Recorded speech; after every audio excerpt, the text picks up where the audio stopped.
He's the voiceover studio engineer of the Stars in Los Angeles, California, a Virginia Tech grad with a knowledge of recording studios unmatched in his field. He's a voice actor from Buffalo, New York, with 30 years experience in recording studios and behind the mic. He solves people's home voiceover studio problems in the blink of an eye. Together, there's no studio problem they can't solve, and they'll do it for you tonight. Welcome to East West Audio Body Shop. Now, live from a basement in Buffalo and an office in L.A., here are Dan Leonard and George Whittam. And good evening. I'm Dan Leonard in the East. And I'm George Whittam in the West. And together we are East West Audio Body Shop. And our special guest tonight is John Taylor. John Taylor. Thanks for joining us, John. I'm doing great, guys. Thanks for having me. It's nice to be backstage at the strip joint again. What is this velour curtain here? It's very strange. You guys need a budget. At least Dan has, you know, the mustache logo and the East West, the EWABS logo behind him. He puts on a nice, clean Hawaiian shirt every week. My budget is blown on all the stuff you can't see. Yeah. All the stuff on my desk, the Hydra, all this gear. That's what my budget Dan, is. I love that shirt, by the way. That's a great shirt. Thank you. I never get tired of looking at it. Well, that's the idea. We need a wardrobe budget at the end. The wardrobe for EWABS is provided by Botany 500. I know. I have my sister-in-law is like, oh, I have to go over to Kohl's and because they're having Hawaiian shirts on sale, I have to go buy you a bunch. I'm like, send them along. Yep, no big deal. I went around the corner to Pete's Coffee to get a cup of Pete's Coffee. By the way, Pete's Coffee is delicious. That's how I paid for it, with the plug. Anyway, I also passed a little hair salon that's there on Main Street in Santa Monica. Yeah. And I swear to God, I almost ducked in and said, hey, I'm going to be on a webcast in a few minutes. You think you could fluff this up a little? I almost did. And I thought, no, microphones like me. Cameras are indifferent. I'm just going to go with it and this is it. This is all you get. There's no fluffing involved. You're looking a lot better than you did last time. Thank you very much. It's the lighting. But you are feeling better, though. I'm feeling much better. Oh, that's good. We're glad to hear that. It's because of Pete's Coffee. Get us Pete's Coffee for every show. No, I'm just paying for the muffin on the way home. There you go. Anyway, we've got lots of interesting stuff to talk about tonight, along with some of the great stuff that John will pass along to us. But we got a couple of questions we got this week, and we have something I want to talk about a little bit later on called Dan's Rules of Pro Audio Retail. Maybe some of you are familiar with my thoughts about this, but we'll get into that in just a little bit. But we reached into the mailbag and into the forums this week, and one of the things that came up this week, and of course, I have a tendency to get into arguments with people in some of these forums. You know, I should just drop it. You know, it's like, you know, there's this thing like hit send or not. Type it, then read it, then digest it for maybe 30 seconds or a minute. Exactly. And then if you still want to send it, send it. No, but if it's Facebook, you just hit the return key. Oh no, it's gone. It's out there in the ether. Yeah, well, I do a lot of that. I don't do as much of it as I used to. But anyway, there was a question this week in one of the forums about, do you use a preamp?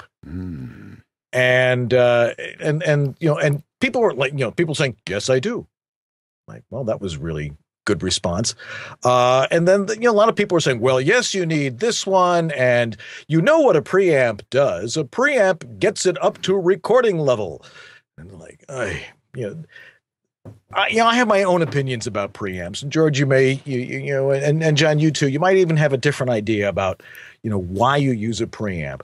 I have found in the last couple of years with the development of digital interfaces, which have their own preamp in them, that you really don't, if you're just trying to record yourself as you exist, that, really, you don't really need a big high-end preamp if you've got a fairly good microphone, because it's going to capture you as you exist.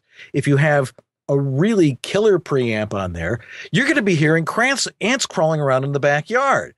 It's going to make any mic much more sensitive. So anyway, that was my thought on that. But what are your thoughts on it, George? Basically, every device that you hook a mic to has to have a preamp. So You know, get that confusion out of the way. But, you know, a MicPort Pro, a Mobile Pre, whatever the device is that you're using, as long as it is does not add any noise to the recording, or at least too much noise, then it's probably going to do a pretty good job for voiceover. And I know, John, to this day, you're using a MicPort Pro, right? A MicPort Pro, daily drive, right? And that's the audio chain. It goes in from the MicPort Pro, and it's basically just a little roll of quarters. That's how big it is.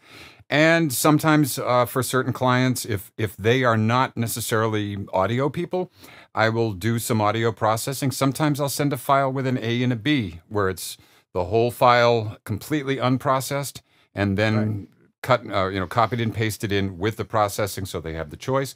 And sometimes they know what they're doing, and I just give them the raw audio. But that thing is so transparent that that's all I've needed. But things change. Well, the preamp, you know, the external preamp starts to become more necessary when you have to mainly for a technical reason of just you need to send the audio to more than one place. So if the only place it has to go is the computer, then mic into USB thing and off to the races. If you need, to get that audio go more than one place, you have to have it go to a phone patch interface or an ISDN codec. Then you start talking about getting some sort of a standalone preamp or a mixer, like Dan was showing you, with a built-in preamp. Every home, recording mixer or professional mixer has mic preamps built in. And, I think the Yamaha is okay. The Mackie, Onyx preamp, the mixers with the Onyx preamps, like the 820i, are quite excellent sounding, actually.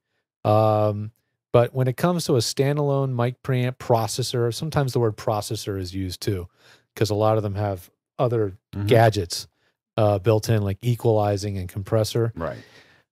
I just don't feel those are necessary until you have to go to that step of processing everything on the front end. Yeah. So in other words, if you're using ISDN, which, John, you're going to be doing pretty soon, right? Yeah, I'm going to be doing the ISDN thing. So I have already purchased a preamp. The first preamp that I've used for years. You can say what one it is. Yeah, what'd you get? I got the Grace M103. Yeah. Which is a fine device. Yeah, it's Class A, and it has a channel strip, so it has the compression, and it has the EQ on board, and pretty simply laid out. And that will be mainly for live recording on the other end, to give them a little bit of it pumped up for radio imaging and things like that. Where the expectation is to make things sound a little more present. That's a good way to put it. Certain types of work, there is an expectation that you're going to send something that's been pre-sweetened, pre-processed, and that's where that stuff really comes into play. The Grace But how often do the majority of us need to do that? Is the real question. That's a good question.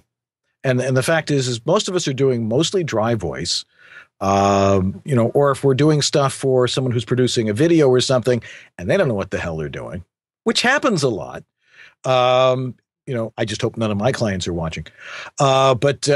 If they don't really understand audio, they're very good with video. They don't understand how to edit video, but they're not experts on audio. They may ask you to sweeten a track for you and say, give it some compression, make it loud enough, maybe even do the music track with it.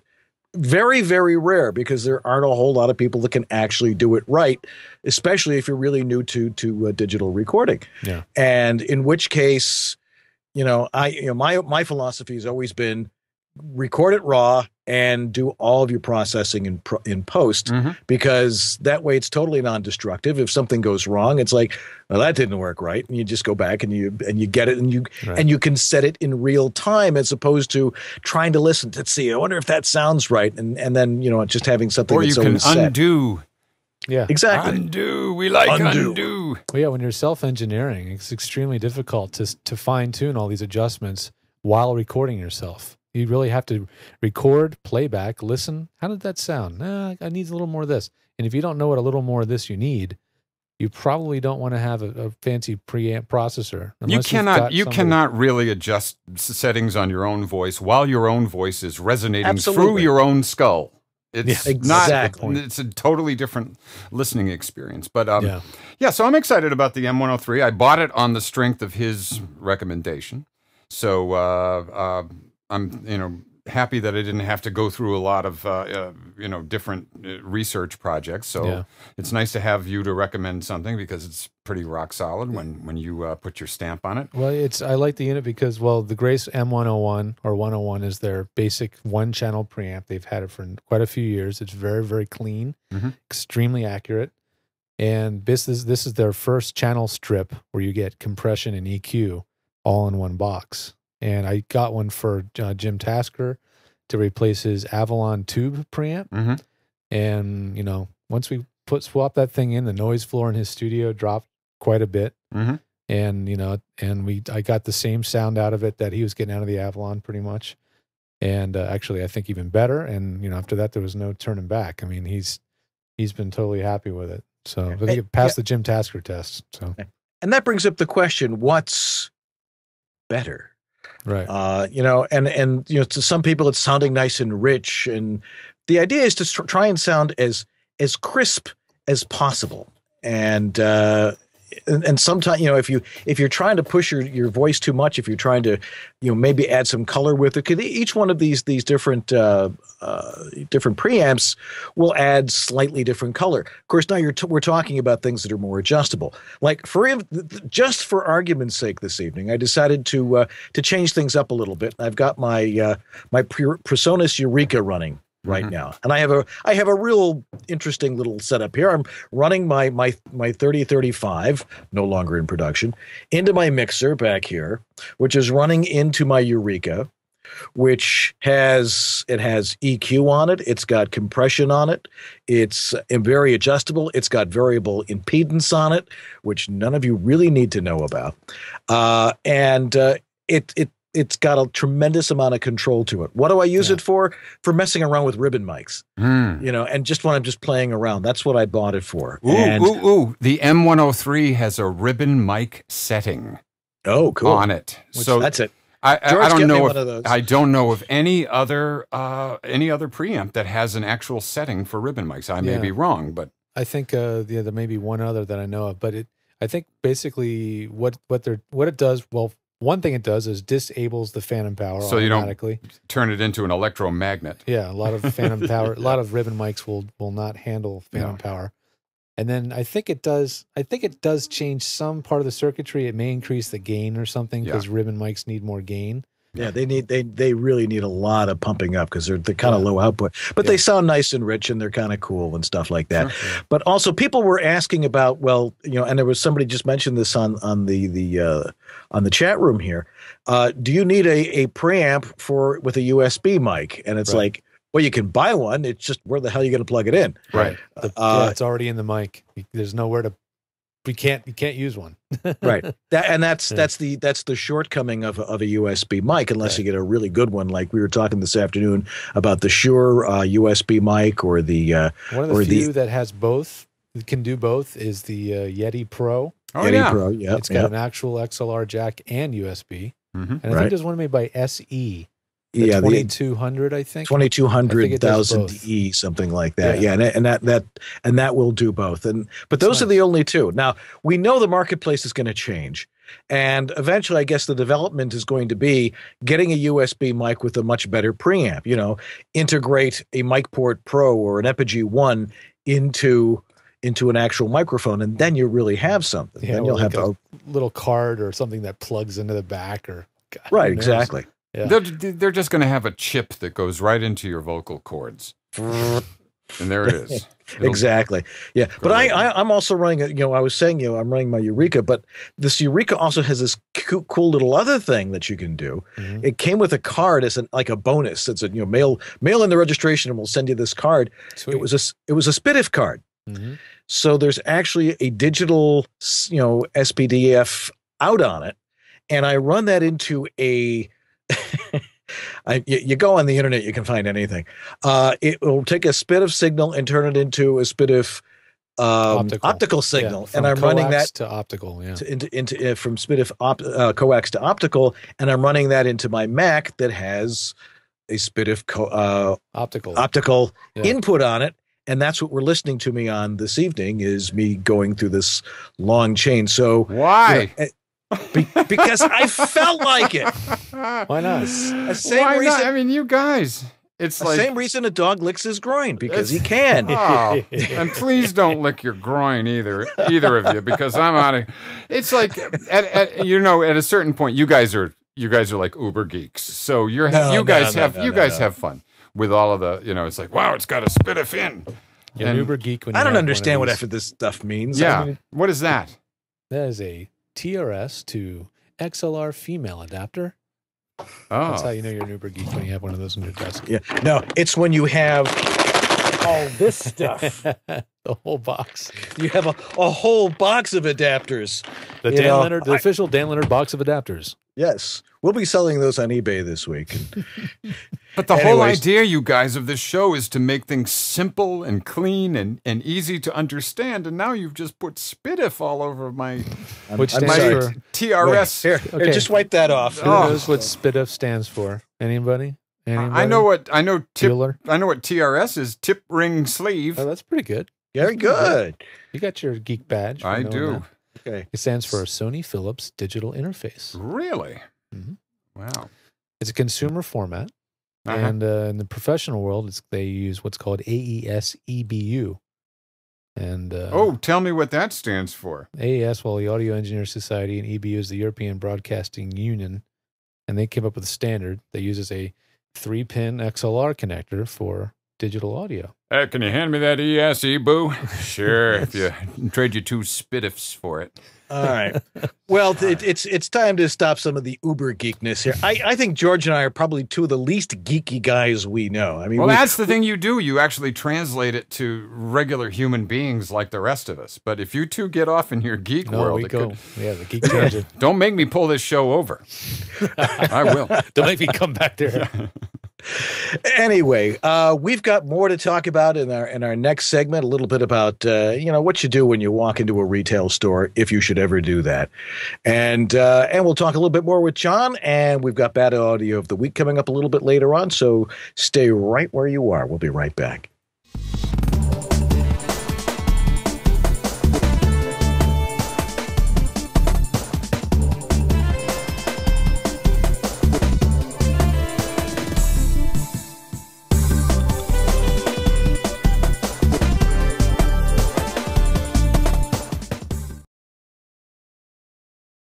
Hi, yeah, it's me, the home studio master.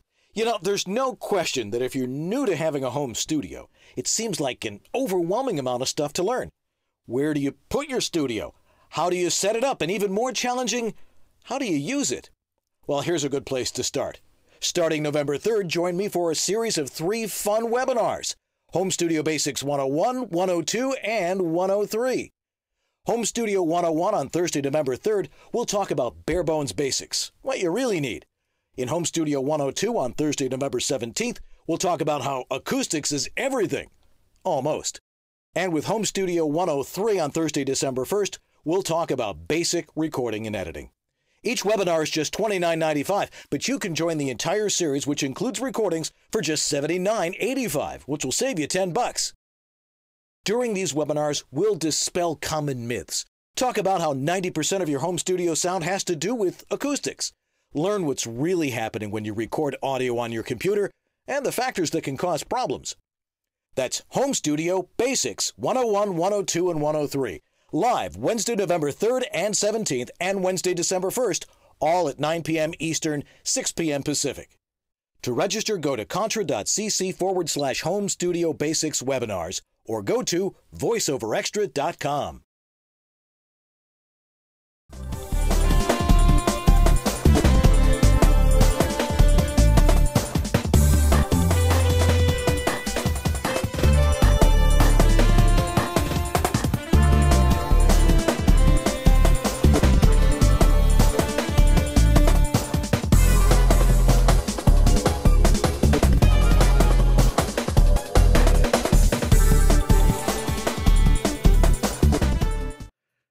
And we're back here on East West Audio Body Shop. Thanks for being with us. Hey, what else were you going to do tonight? Is baseball on tonight, George? I can't remember. Baseball? What's that? Exactly. If you're not from St. Louis, or who else is in Texas. You know, I know we got a couple people watching from Texas, but they ain't watching baseball. They're all watching the replay of the World Cup rugby final last night. I don't know who won between France and New Zealand, but and how would I know that? It's a long story. Anyway, what are we talking about now, Dan? What we're going to talk about now is, you know, there's a lot of ways to get equipment. You can order it online, which is probably the best way, because you really don't want to. It's like, you know how you're at the checkout line at the supermarket. What do you have in there? Right. You have gum, mints, Altoids, now several different flavors. You got so many choices of stuff. Right. And, they all taste, different. The thing is with audio equipment, the differences are, minute. I mean, you have to have fine equipment like the oven mitt. It's incredibly important. Yeah, baby. All right. I'm in the house. I've been gone for a while, but I came back to the East West Audio Body Shop, baby. All right. Anyway, so I'm not exactly sure what I was saying. Well, we were talking about very important then, wasn't it? It was good. Buying things online, which I just did. Now, thank you for telling me it was a mistake. Yes. No. Yes, but it's time to discuss Dan's rules of audio something retail. Oh, it popped back. It came again. and left real quick. There you go. Dan's now rules it's back. of pro audio retail. Yeah, Thank you. baby. Could you give him a little bit more reverb there, George? Anyway. Do it again. Dan's rules of pro audio retail. Okay. Anyway. I like that. That was nice. Thank you. Hey, he's cute. Go ahead, Dan. Anyway, so if you need to buy stuff, here's rule number one. Let me see if I can get this one in here. Let's take a look there. Oh, there we go. Rule number one. When you walk into the Banjo Emporium, Banjo Emporium. When you go up to the counter and you see all of this stuff behind them, they're going to look at you, and I'll go up to my guy at the Banjo Emporium, whose name is actually Guy, which is kind of interesting. And although I call him Guy, because that's what we call people, close to French Canada. Mm-hmm. You never, if you're starting a studio, or if you got a couple of things and you really want to make it better, never go up to the guy in the counter and say, I'm building a home voiceover studio, because what they will see written across your forehead is Sucker. Hawaiian vacation. Yeah. Or boat motor. Because, bass boat. You've got to realize right off the bat, most of these guys who are working, in at the Banjo Emporium, or at the the Hasidic places in New York, Am Smash, Am Smash, Blackwater. You black water. Blackwater. That's a good one. I like that. Or musician's worst enemy. Right. And you go to these places and you've got all this stuff. These guys are experts in recording music.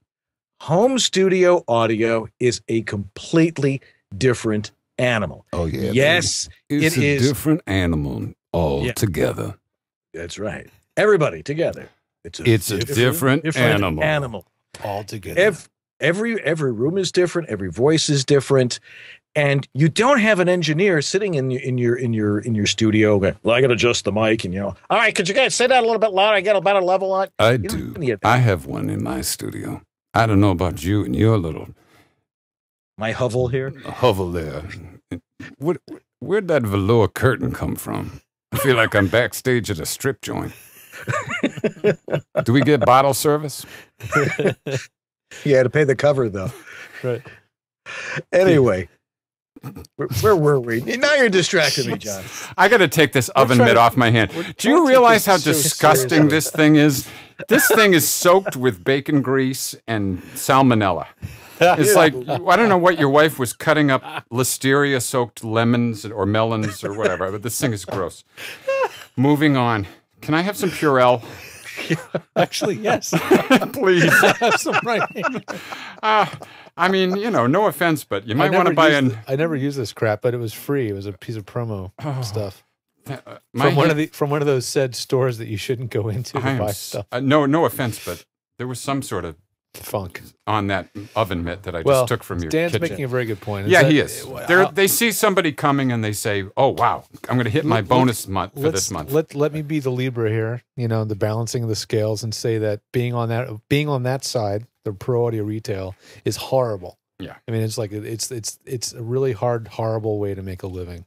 It's a lot of musicians and engineers that are just trying to sell anything and everything they can. Nothing against them. No, They're wonderful guys. My guy at the Banjo Emporium is very good. He knows what he's talking about when it comes to recording music. Right. And the thing is that we're not recording music here. We're recording single track audio, mono, voice that's properly modulated and sounding clean and dry. Totally dry. So you don't need Pro Tools. But what's the first thing that these guys always recommend is an M-Box and Pro Tools. And we all know what I think about Pro Tools. Yeah. And I've done enough pro audio, not a lot, but enough pro audio retail that in sort of a boutique place to understand that there's these things called spiffs, so if I sell so many Neumann mics, guess what I get? I get a Neumann mic, so you get motivated and coerced by the sales rep to push a product. So it's very difficult for these gentlemen and ladies to be totally neutral. So I didn't need that tuba?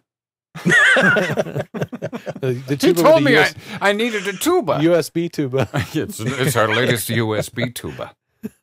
Boom, no, that's the problem. That's the problem. Yes. And that's why as a consultant, I did dabble in retail for a while, but I realized it was a bad idea for me to be really trying to sell anything to people because I could no longer be neutral anymore. First of all, that was actually one of the biggest reasons. I didn't make much at it. And that's another thing is you make so little selling gear. You make a crap load selling monster cable. Mm-hmm. Yeah, what a ripoff that stuff is, boy. $60 mic cable from Monster Cable. I have one. So man. I just ordered one last week. Oh, everybody, even these two guys fished in, man. But it's old. I've had it for years, and it's 50 feet long. That's right. Why? It wraps around the entire studio. Why don't you get a 50-foot mic cable? Because I might want to do VO from the beach. Well, that leads me to another point. Always get the shortest cables that you can get for the need of for what you're doing. Shorter cables mean less noise, less RFI.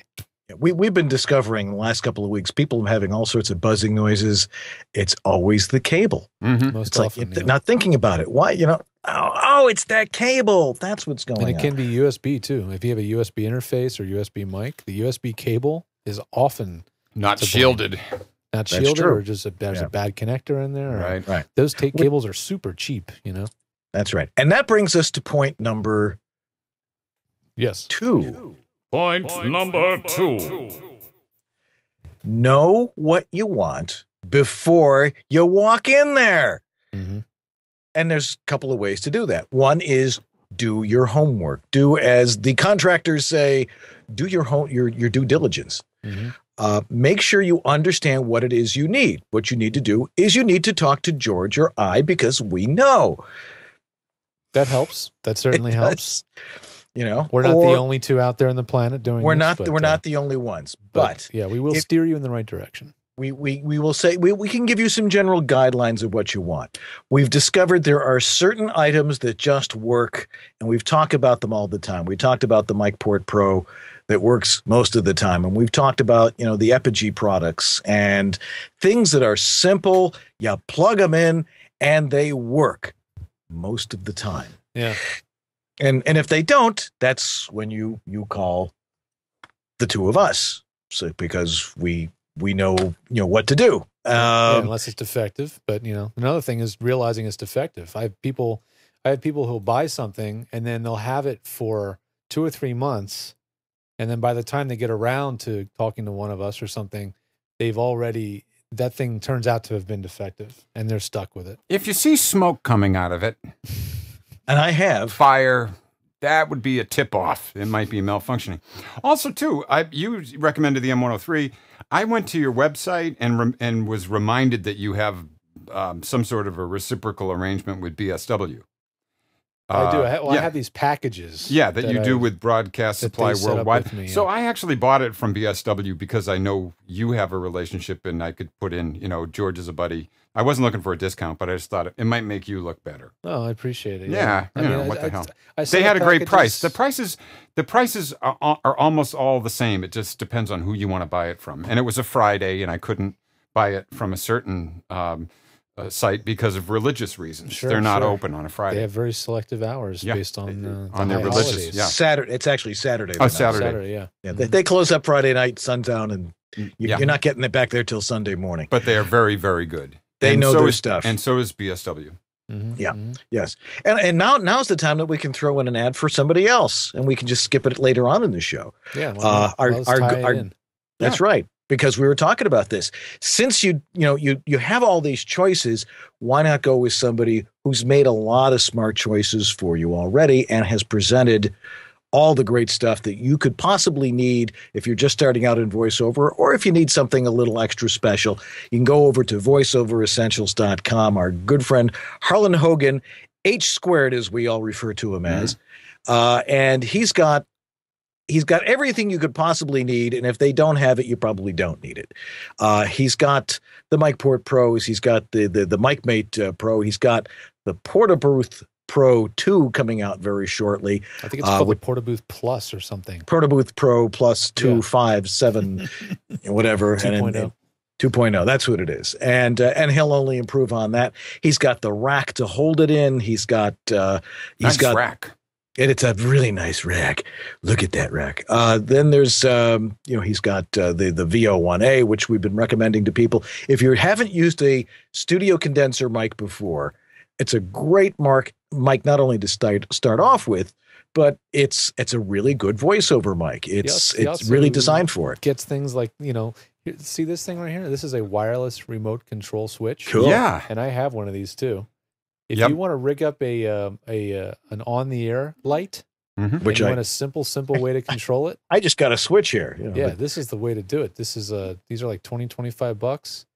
I've got one rigged up out in the kitchen. Actually, it's just a rope light. Harlan over the has door. Harlan has that nice on-air Yeah, or he recording does. light. And see that Yeti there that you're Oh, yeah. passing Yeah, over? there it is, right there. A neighbor of mine, of course, in my building, I'm the voiceover expert. So everybody's like, "Hey, I got this microphone, and what do you think?" And I had a friend who's an actor who got it for auditions and things. I was really impressed by I've got- the Yeti. It was very. Didn't you say very this good. one, the sample I have here, John or Dan, of is it Judy Greenberg? Didn't you say she's using a Yeti? I believe Judy, you using one out there? Just raise your hand and Judy tell us. G. Yes, she Fly to is. Yes. Florida, Okay, here's what it hang sounds 10 like. in Hawaii, cruise in California.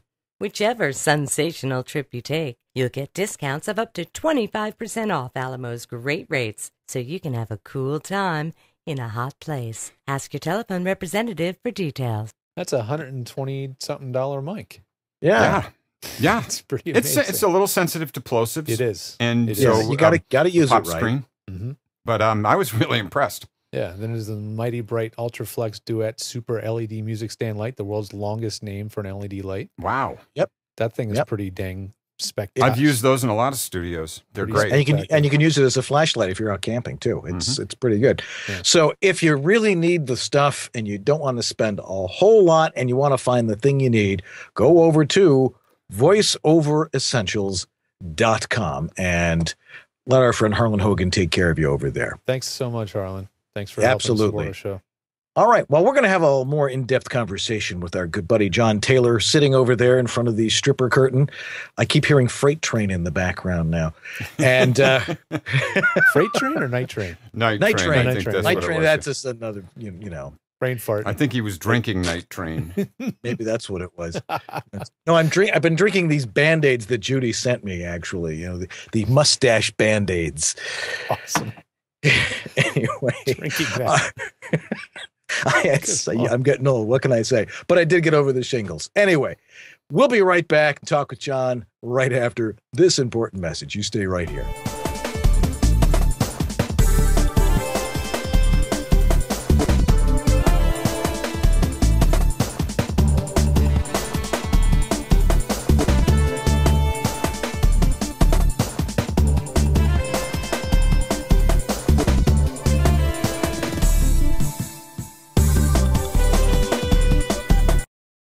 Eldorado Recording Services. Randy Thomas chiming in. This is Alex Verdi. Hi, this is Bill Ratner in Los Angeles. Hi, this is Scott Rummel here in Yorba Linda, California. Hi, my name is Rick Wasserman. Hi, this is Tom Kane. Hi, my name is Vanessa Marshall. Hi, my name is Zurich. Hi, I'm Mary McKittrick. Hi, I'm Peter McHugh. I was turned on to George by none other than Don LaFontaine, who always swore by his health. George is absolutely awesome. ISDN, Source Connect, Phone Patch, FTP, you name it, George has set it up. It's really the best thing I've ever done for myself. I feel free, safe, fearless, like anything is possible in here. Unless you like to look for opportunities to waste time, call George. And he did all of that, long distance over the phone and the internet. I'm very happy with George, and I cherish I've got my travel kit, I got my Source Connect, I've got it all going on, thanks to you. Thanks, George. You make it easy.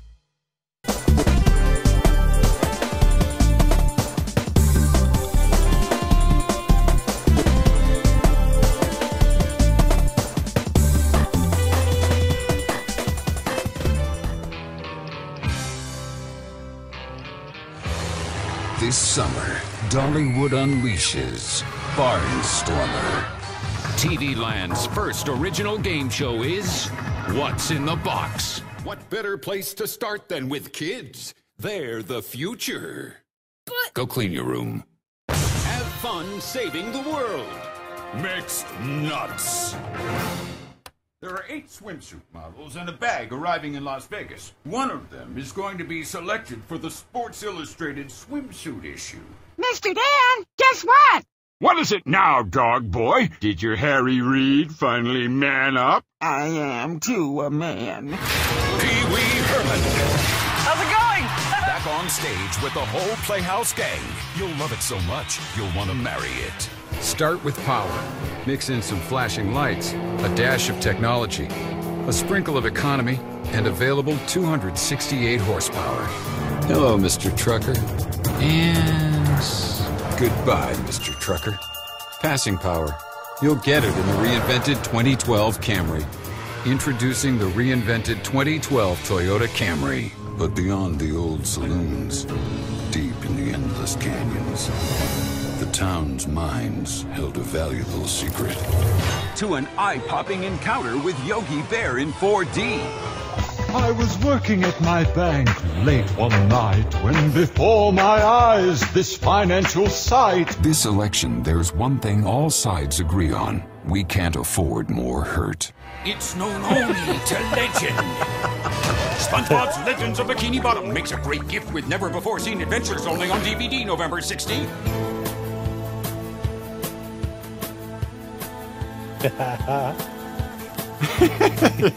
the credits, it's like Bambi meets Godzilla. All Brilliant, right, man. I love it. This is a guy in San Francisco. A lot of people know Adam Harrington, and he is sort of branching out into creating these demo reels for people. And important things to have. And he created one for me, and I just wanted to tell everybody about it. And he's done them for a number of people that I'm friends with who have amazing reels. Mine is just sort of, that's it. I don't dance. But he does these things, and they're pretty amazing. And the editing process, he's got a really good sort of eye for what works visually and what clips to use and what parts of clips to use. So he kind of came up with that autonomously. That's like almost the final draft. I'll probably pull a few things out of it just to shorten it up a bit. Trim the fat. It's AdamHarringtonVO@gmail.com. Yeah, I don't think there's anything more important than probably having a video demo on your website. I mean, it's great to hear your voice, and to and only to hear your voice so you can hear the range that people have. But you've got to be able to see how it goes and how you work with visual material, and something like that is certainly going to do something like that. Yeah, it's definitely adding a new dimension. I mean, I know I've seen people put video clips when they do like a movie trailer occasionally, but I don't see a lot of reels like that where you see a lot of different stuff, you know, basically like a demo, but showing your the breadth of your work. I think it's gonna. I don't know if it'll make the sale to, you know, the most well heeled or, you know, highest level of talent agent. I don't know, but I think to the rest of the world, that's gonna really send it home, right? I mean, it sends home I'm playing in a lot of different sandboxes, which are totally separate. Animation is totally separate from promo, and promo is totally separate from commercial. So, there, you know, they don't, those worlds don't really overlap. So maybe there may need to be. That's an overall sort of demo, but there definitely probably needs to be a video demo for each one of the genres. Or each one of the sandboxes that I play in, because they are separate little businesses, separate little worlds. The people that do commercial, they don't know from the people that I do animation work with. They're all different, you know, little orbits around different planets in the solar system. But you can't deny that being multi-talented is definitely what agents are looking for, though, right? Well, I think people are just looking for stuff that's useful. And I mean, we all know people that do one thing extremely well. So just because I have this lovely, lucky ability to be able to convincingly play in those different sandboxes, I don't want anybody to get the idea that you have to be everybody. For so many people who are huge successes, 10 times more successful than me, many of those people are extremely successful by just showing up and just presenting them. And in varying, you know, degrees. Me, I play lots of different characters because that's kind of my thing. I like to play a lot. But so I don't want anybody to have the idea like, well, look, I got to do animation and I got to do this. But I think a visual representation of how it, you know, how it all comes together, it makes it less work for the buyer. Yeah. In the long term. Yeah. How did and Pat, our buddy up in Toronto, who knew the score of the New Zealand-France game, I don't know how he knew that. He's asking, how are you planning on marketing that, or how are you going to use that, and how are you going to let people see that, and who? I think it's going to come in handy more when I'm in a restaurant and I'm talking to somebody and they say, well, what do you do for a living? I can just take the phone out and say this. Yeah, really. I don't know if something that's that, you know, wide of a showcase is going to have a big effect. But I think it'll maybe for an agency, an ad agency, or a regional producer, or somebody that does a lot of TV in a lot of different genres. A producer might say, oh, this is a utility guy that we could, you know, kind of have as part of our roster, and he can, you know, because a lot of the people that I work for on that, like Dollywood and Stone Mountain Park, and you know the amusement park company, it's a marketing company that does a lot of ads for a lot of venues, and they're all different. So I'm able to play different types of characters as announcer for them. Right. Okay.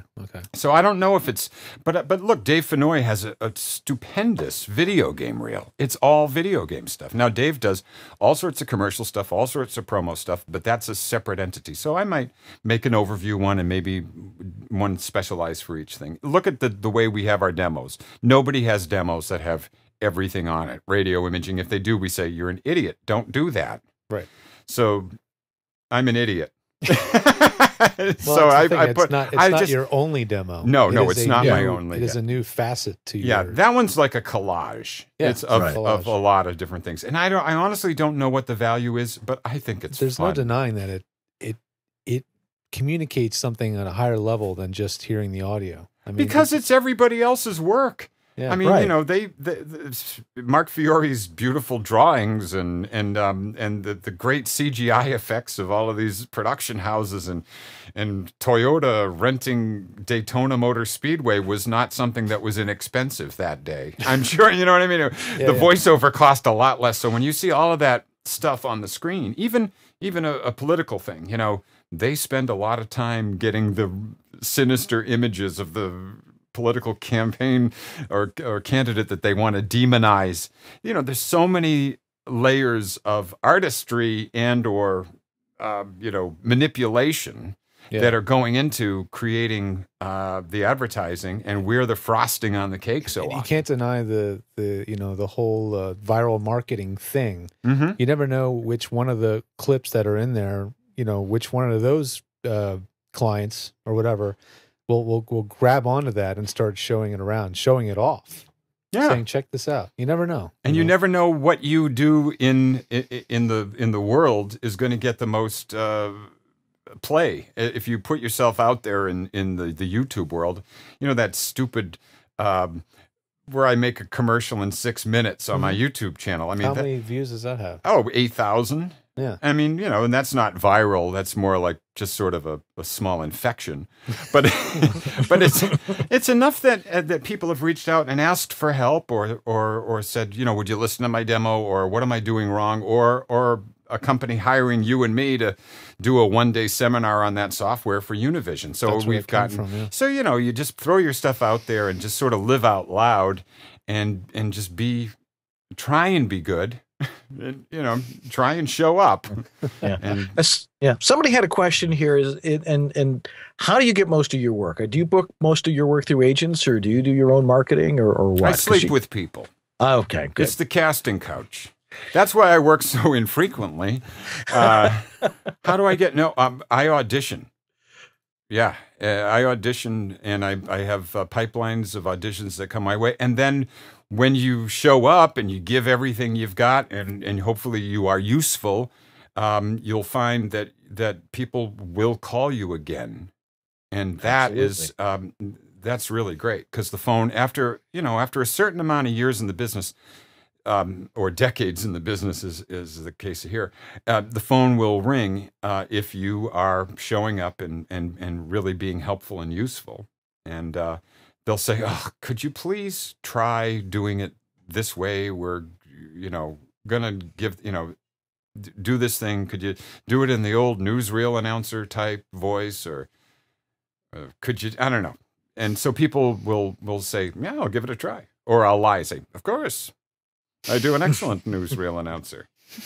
Get that right back to you. Hello, Mr. and Mrs. America and all the ships at sea." You know, it's like, well, okay, there you go. Thank you. There you go. All right. So, you know, if people want to see this video on YouTube, where can they find that? You know what? I haven't really made it public. Oh, put it back out there. No, he just sent the draft to me. I'm probably going to have him pull. Oh, okay. I'm probably going to have him just pull a couple of things out, because I think it's a little long. It's a working copy. It's it's really a work in progress, but I'm just a fan of Adam and what he's doing, and you know, it just needs a couple of polishes, and then I'll have it on my. See, go to John Taylor VO, because this is something that just blew my mind. I went to the Worldwide Radio Convention, and I met this guy in the lobby of the W Hotel, just sitting there in the lobby, and his name is David Haynes, and he's the vice president of SoundCloud, and he was in from England, and I've used SoundCloud for years. Now, if you go to my website, I was saying to him, geez, I wish I had a website that had my YouTube videos on it and it had my SoundClouds on it. And David said, oh,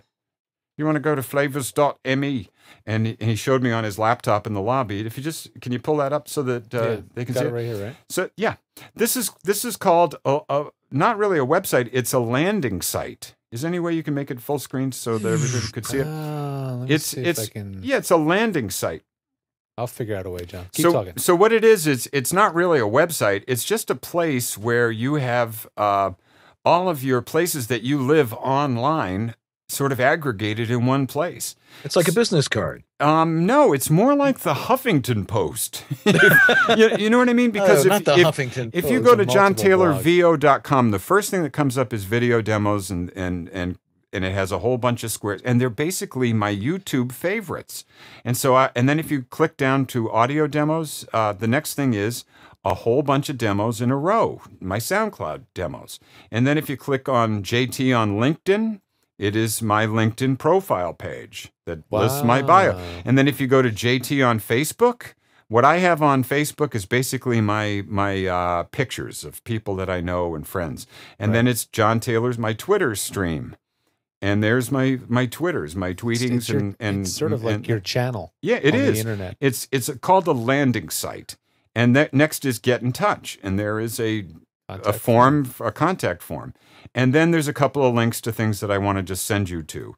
But anyhow, so having a landing site instead of a website, it means that you have a place where people can really sample everything that you're doing. So, but yeah, this gets you right to the content rather than just showing off some random person's web developing skills. Right. This really shows people the content. And I made this myself. So really? Yes, I made this myself. The background picture was a scanned off of a postcard, and DB Cooper took the marquee of the old Palladium. Not Palladium, yeah, that is the Palladium on Hollywood Boulevard, and put my name in over Woody Herman's orchestra on the marquee. But DB did the photoshopping, so that was the magic. But that was just contracting her to do that. But other than that, everything else was just plug it in. And what was the service that you used? It's called flavors.me, and cool. And so it's your landing site. But the only thing is that you've got to kind of keep control over what you do in the online world and keep it professional. Yes. So don't get all political, don't get all profane in your tweets and in your Facebook stuff. You got to keep it on a business level. Avoid the dirty jokes, the racist jokes. Yeah, if you're well, you just keep it on a professional level. What would you put out for clients to see? And then once you keep inside of that box, you're just living out loud in everything you do. Your Facebook, your YouTube, your LinkedIn, your Twitter stream. It's all there. You're just I gotta say, if living out loud. If you're not already living that way, even if you don't have a landing page, if you're not already living that way on Twitter, Facebook, and everywhere else, you kind of better start. Because all that stuff is easily findable. Yeah. Searchable, and if somebody ever wanted to dig any dirt on you, well, there's it would dirt, take but 10 seconds. Yeah, thanks. If somebody had a reason to, right? But now, this generation that I am a part of, I think, it has a very different concept of what privacy is than the previous generation, and we communicate because it's a nervous habit, and we're just sort of out there. And so if you keep it in a professional vein and just try and be as classy as possible. And for me, it is an effort. And keep it positive and put out the energy that you really want to come back to you. And that's it. Live out loud and do it in a professional way. And people will see Get a path to your door. Yeah, sort of. There you go. Exactly. I agree. All right. Well, John, stock a path to your door. We don't want that. No, well, it depends on where your door is. Anyway, John, thanks for being with us again tonight. You're our favorite guy to have on. Well, always. Thanks. A pleasure. You make it even more fun than it already is, and we're already having more fun than we should be allowed to have. But anyway, thanks for being with us tonight. Of course, you want to stick around for bad audio of the week. Can't miss it. All right. Well, we'll be right back with that and a few more things right after this. So stay right there.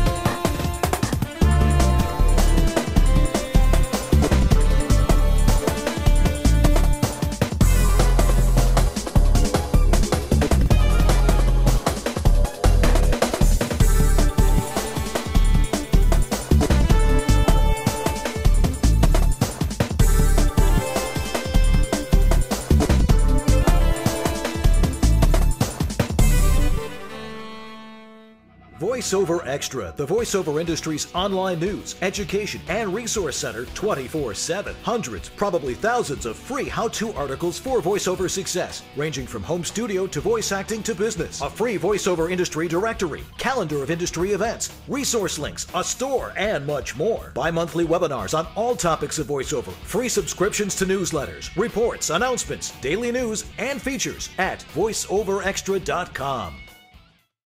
VoiceOver.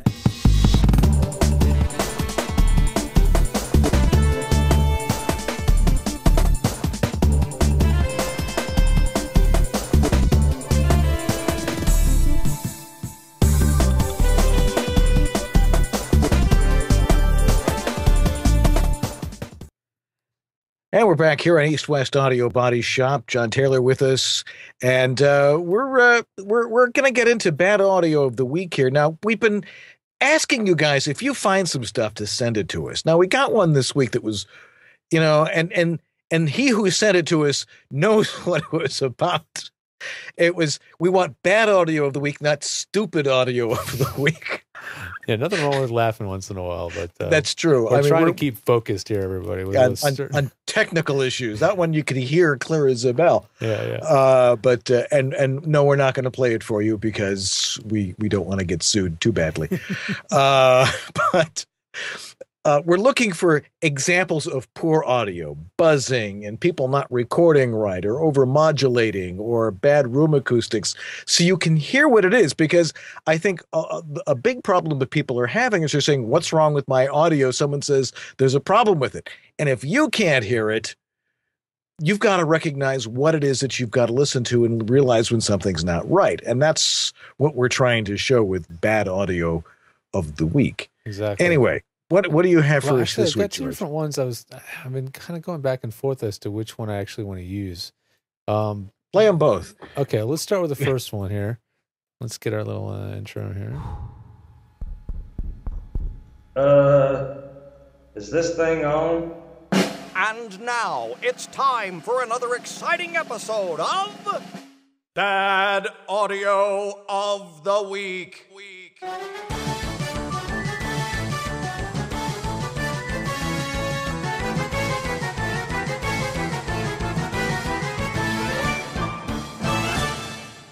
Yes, okay. All right, here's the first one. This is going to be pretty subtle. Let's see if we can hear what the issue is with We turn it up then. This one. Companies, like people, come in all shapes and sizes. They have personalities, too. Innovative, like Apple. Safe, like Volvo. Dependable, like Zappos. Developing and projecting a brand personality is important to companies because it guides their individual brand story or expression and helps them frame the experience they deliver to the market. Companies, like people. Now I realize that you guys may not hear it because we have so much. I can't hear it. I have a lot of processing on the show, on our mix. I have a noise gate, all this stuff to make our show, fool people into thinking we are professional. A little bit of sibilance. Yeah. It's a little bit sibilant, which he's using a Slightly. 416 into an Avalon preamp. I know who that is. You know who it is? Just from the sound. Just from the sound? Very tall. He's a very tall glass of water. He is. Yes, he is. There's actually a residual whining sound through that whole file. It's like, kind of like that. Mm-hmm. Have you guys ever heard that sound before? Oh, I know what that's from. Yeah. Well, what's it from? Usually an M box or something along those lines. That's exactly what it is. It was an M box yes. too. Now, the funny thing is, it was this M box too. This very unit, the one I'm actually doing the show through right now. Why isn't it doing it now then? Isn't that interesting? This is the craziest thing with M. I don't know. I can't just necessarily blame M boxes, but it seems to be them more than anything. Maybe because they're the most popular. But there's something about the way the box interacts with the computer, and it starts picking up noise through the USB cable, and you get this whining sound. And it's so hard to get rid of. Sometimes you can ground lift the computer. Sometimes you can change USB cables. I have tried anything and everything. These days, I'm most compelled to just switch out the piece of hardware, because if you don't have to necessarily use an M-Box, why use an M-Box? There's so many better options. in this case, he was using Pro Tools, so we did have to upgrade to Pro Tools 9 to be able to get rid of the M-Box. But then I got him an Audio Fire 2, which is made by Echo. It's a FireWire interface, so I figured it was different enough that 95% sure it was going to fix the problem. Did it? It did. I plugged it in, hooked everything up, noise gone. $200 solution. Echo makes good stuff. Echo's stuff is really, really primo. Yeah. But yeah, that's what was going on. And the thing is, that was a really subtle problem, but that particular voice actor invested a considerable amount of money in building a studio. Yeah. We spent a lot of time getting his sound signal chain sounding good, the acoustics just right, all that stuff. So when it was all said and done, and he's in that studio, and he's in there that first week, and we hear that whine, I'm like, yeah, that's got to go. That's got, and not to mention, I know this individual has spent a lot of effort at study and paying dues as an actor and a voice talent. He's really excellent, and it's not an accident that he's excellent. Yeah. So that was a subtle thing. I'm sorry, you guys couldn't hear that well, but you've probably heard it here from. I know I have.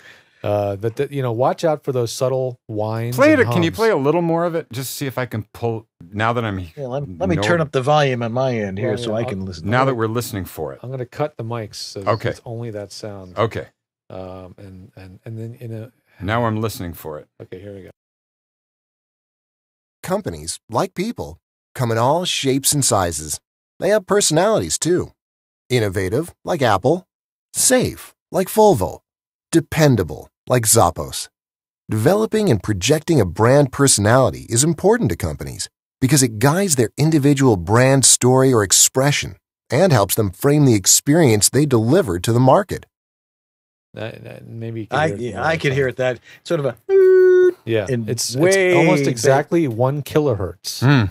I actually, as a fix until we got the other unit in there. You gated it out? I didn't gate it out. I EQ'd it out. I actually found that frequency, and it tends to be 1 kilohertz. And you turned everything down and put that up, and there it was. Yeah, I notched it way, way, way out, and it pretty much disappeared. And that's a fix I've used for a lot of people with that problem when they're not prepared or have the money or the inclination to go out and buy something, to fix the problem.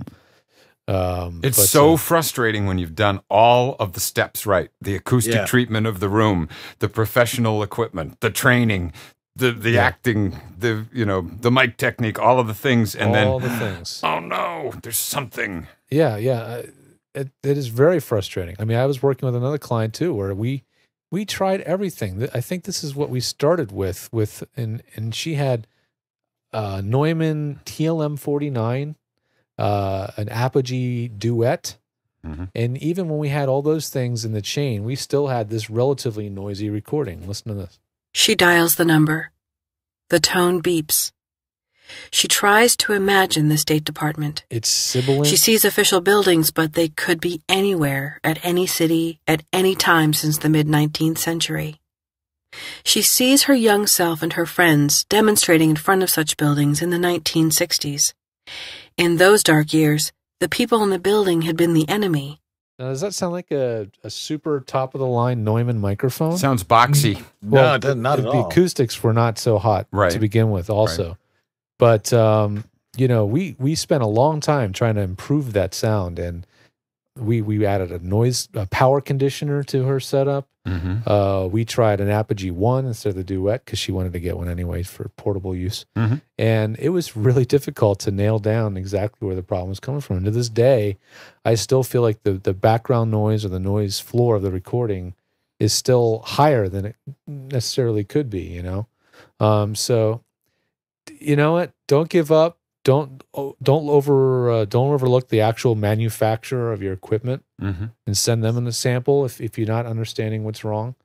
If you're lucky enough to have a desktop and a laptop, try recording with the laptop and unplug the power from the wall and see if it's a power issue. Never all thought these of little that. things can make a difference. So those are my big samples for the week. All righty. Well, unfortunately, as great a time as we have here at East West Audio Body Shop, we got some very, very sad news this week. And George, it happened out your way. So why don't you tell us a little bit more about our friend? Well, we lost a great talent and a very extremely knowledgeable voice talent last week. His name Mike Summer. If a lot of you are on the forums and on Facebook, you probably all know Mike. He's been a listener of our show from day one. Always in the chat room. Always in the chat room. Always trying to help.